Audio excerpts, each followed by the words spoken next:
Peranan Jamaluddin Al-Afghani dan Muhammad Abduh dalam gerakan Pan-Islamisme di negara Mesir. Nama sebenar Jamaluddin Al-Afghani ialah Muhammad Jamaluddin bin Safdar Al-Afghani, berasal dari Afghanistan. Pada usia 18 tahun, beliau telah menguasai pelbagai cabang ilmu nakli dan akli. Jamaluddin Al-Afghani telah menempa nama dan berjasa dalam gerakan Pan-Islamisme di Mesir meskipun hanya berada di negara berkenaan selama 8 tahun. Muhammad Abduh pula dilahirkan pada 1849 di sebuah perkampungan kecil di Mesir. Beliau mendapat didikan awal daripada bapa saudaranya Syekh Darwish Kart, ahli sufi tarekat Syaziliyah, dan memperoleh ijazah dari Universiti Al-Azhar. Beliau menjadi mufti besar Mesir hingga beliau meninggal pada tahun 1905. Jamaluddin Al-Afghani dan Muhammad Abduh merupakan tokoh intelektual yang mencetuskan gerakan kebangsaan di Mesir. Konsep Pan-Islamisme merupakan penyatuan umat Islam sejagat di bawah naungan khalifah dalam menghadapi imperialisme barat. Konsep nasionalisme pula merupakan perasaan cinta dan taat setia kepada tanah air dan ingin membebaskan negara dan bangsa daripada penjajahan kuasa asing. Kemunculan semangat nasionalisme di Mesir adalah reaksi masyarakat tempatan terhadap penguasaan dan campur tangan Perancis dan British. Kekalahan Turki Uthmaniyah dalam Perang Dunia Pertama menyemarakkan lagi semangat nasionalisme penduduk Mesir. Gerakan nasionalisme Mesir didorong peranan agama, bahasa dan kesusastraan, kewartawanan dan media massa, pendidikan dan golongan intelektual. Seterusnya berkenaan dengan peranan Jamaluddin Al-Afghani dalam menyemarakkan gerakan nasionalisme di bawah gerakan Pan-Islamisme. Pertamanya, melalui gagasan Pan-Islamisme itu sendiri, gerakan Pan-Islamisme juga dipanggil sebagai Jamiah Al-Islamiyah yang dipelopori Jamaluddin Al-Afghani dan Muhammad Abduh menjadi satu fenomena kepada perjuangan umat Islam termasuklah di negara Mesir. Matlamat gerakan Pan-Islamisme adalah untuk menyatukan umat Islam seluruh dunia dalam menghadapi eksploitasi dan imperialisme barat serta menonjolkan kedudukan Sultan Uthmaniyah sebagai penaung umat Islam sejagat untuk membuktikan bahawa hal ini menjadi satu panduan ataupun inspirasi dan pemangkin kepada perjuangan di luar negara semasa perang jihad terhadap British yang diketuai oleh Tok Janggut di negeri Kelantan. Gerakan ini amat popular di Mesir ketika Jamaluddin Al-Afghani berusaha membangkitkan semangat kesedaran dan kebangkitan dalam kalangan masyarakat tempatan. Di Mesir, beliau bebas berpidato di dalam Dewan Kuliah, Universiti Al-Azhar dan masjid-masjid. Kedua, melalui gerakan islah dan tajdid, iaitu pembaharuan dalam amalan agama. Menurut Kamus Dewan, tajdid bermaksud menghidupkan kembali ajaran Rasulullah yang semakin ditinggalkan akibat amalan bid'ah. Untuk pengetahuan semua, amalan bid'ah ni ada dua. Pertama, bid'ah dolalah dan juga bid'ah hasanah. Kalau diikutkan, bid'ah dolalah ni adalah lebih kepada amalan yang tidak sepatutnya lah, sebab dia lebih kepada tokok tambah dan boleh jatuh kepada syirik. Masyarakat Mesir berhadapan dengan gelombang dipanggil sebagai Ghaus al-Fiqh Barat yang telah menguasai segenap bidang kehidupan. Maksudnya penjajah tu bukan sahaja berjaya menjajah negara berkenaan, tapi juga berjaya menjajah pemikiran rakyat yang di tempat negara yang mereka jajah tersebut. Gerakan islah yang dipelopori Jamaluddin Al-Afghani ini telah berhadapan dengan arus sekularisasi barat yang melanda Mesir. Gerakan ini bercita-cita untuk mengembalikan kecemerlangan umat Islam melalui pelbagai usaha, termasuklah untuk memerdekakan tanah air dan juga untuk memerdekakan pemikiran penduduk Mesir daripada cengkaman penjajah. Kesemua idea dan program islah dilaksanakan melalui pelbagai pendekatan bagi mempengaruhi semangat kebangsaan umat Islam di Mesir dan seluruh dunia. Penyampaian maklumat dilakukan melalui proses pengajaran dan pidato, di mana Jamaluddin Al-Afghani sendiri pernah menjadi tenaga pengajar dan menyampaikan pidato di Universiti Al-Azhar. Pidato beliau mendapat sambutan hangat dan antara muridnya ialah Muhammad Abduh, Sa'ad Zaghloul dan juga Lutfi As-Said yang kemudiannya menjadi Menteri Pendidikan Mesir. Okey, sebelum ni kita pernah dengar nama Sa'ad Zaghloul iaitu pemimpin nasionalis Mesir. Okey, semasa gerakan untuk menentang penjajahan British. Ada gerakan islah disampaikan melalui media massa, terutama media cetak seperti majalah, akhbar dan buku-buku. Okey, seterusnya cara yang ketiga adalah penyebaran idea pan-Islamisme melalui media massa. Jamaluddin Al-Afghani mendukung prinsip gerakan reformasi dan kebebasan melalui penerbitan beberapa majalah dan akhbar seperti majalah Al-Manar dan akhbar Al-Urwah Al-Wuska, atau dalam bahasa Melayu dipanggil sebagai Ikatan yang Teguh. Dan akhbar ini adalah akhbar mingguan Arab.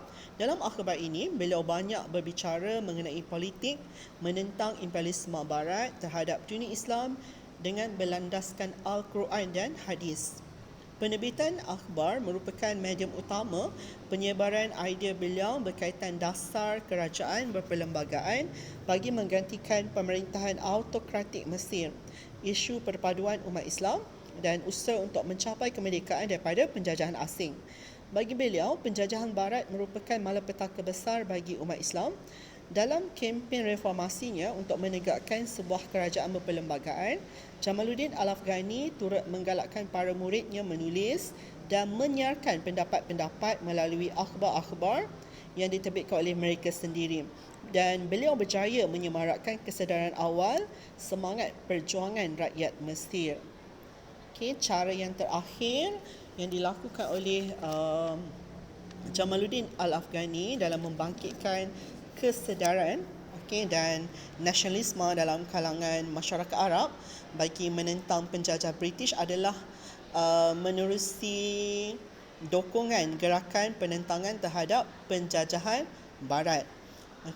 Berkat usaha Jamaluddin Al-Afghani, maka sekitar akhir abad ke-19 Masihi dan pada awal abad ke-20 Masihi, para ulama dan tokoh politik Mesir mula sedar tentang ancaman penjajahan British terhadap umat Islam dan negara Mesir. Kempen-kempen yang dijalankan beliau telah menimbulkan perasaan anti-British dan semangat kebangsaan meluap-luap dalam kalangan rakyat Mesir. Kemuncaknya tercetus pemberontakan Eurabi pada tahun 1881 hingga 1882 melibatkan tentera tempatan Felahin menentang tentera British di Iskandaria dan juga Tel Al-Kabir. Meskipun gerakan penentangan gagal, iaitu kita rujuk kepada pemberontakan Eurabi tadi, namun pemberontakan tersebut telah memberi kesan yang mendalam terhadap kebangkitan semangat perjuangan seterusnya di kalangan intelektual Mesir. Seterusnya berkenaan dengan peranan Muhammad Abduh. Situasi yang sama untuk membangkitkan nasionalisme dan menentang penjajah British.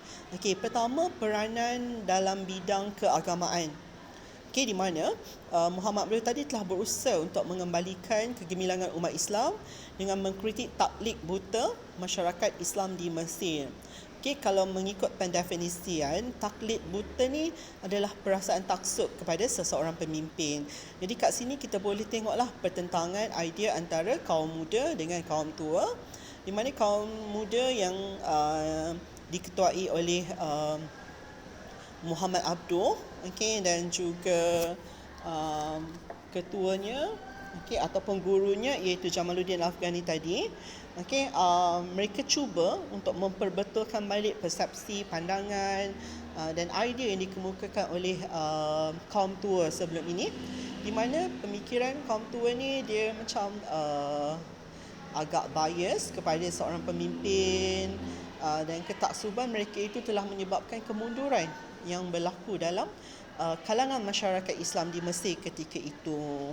Kerana berdasarkan idea dikemukakan oleh kaum muda dalam gerakan Islah ni, ia merupakan kombinasi ajaran Islam dan modernisasi. Maksudnya menekankan ilmu dunia dan juga akhirat berbanding kaum tua yang lebih kepada akhirat semata-mata.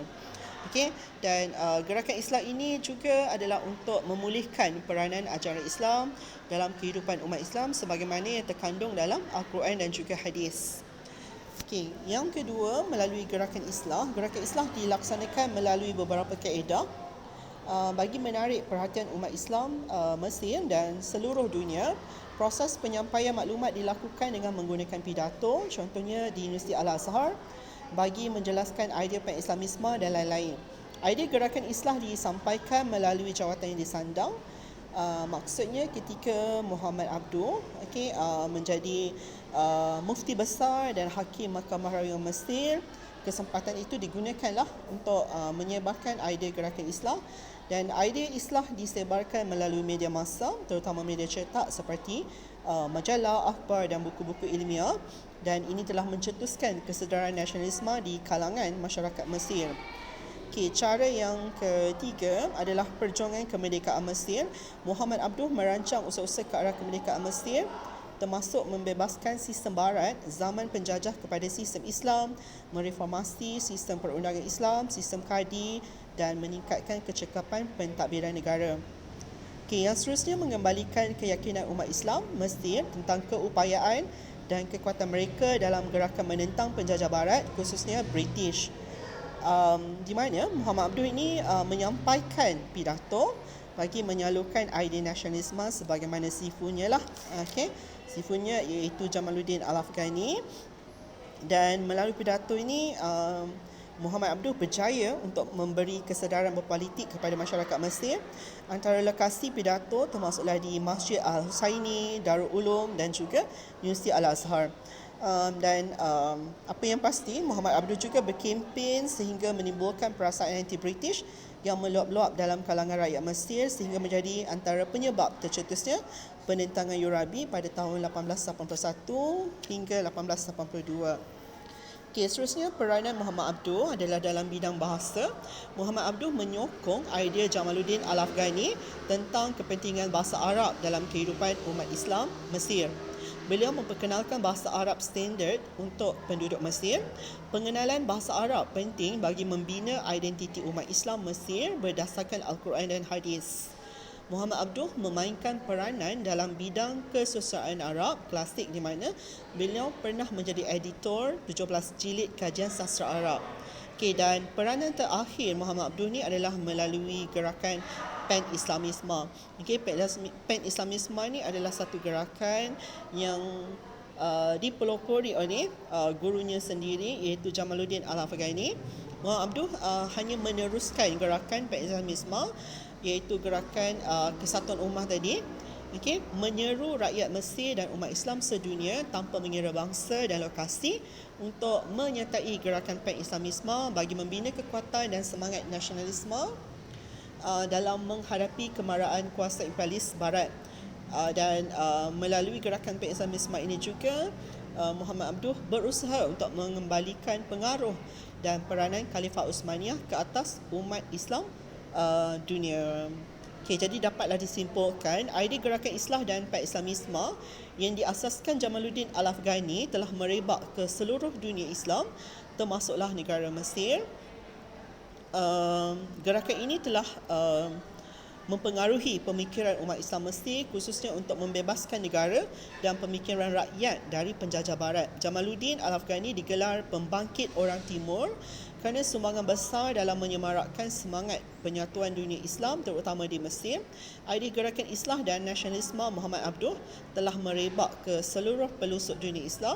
Gerakan nasionalisme mempengaruhi umat Islam khususnya untuk membebaskan negara dan pemikiran dari kuasa imperialis barat. Gerakan pan-Islamisme dan nasionalisme yang dicetuskan oleh kedua-dua tokoh telah menjadi fenomena kepada dunia Islam pada abad ke-19 dan 20 Masihi.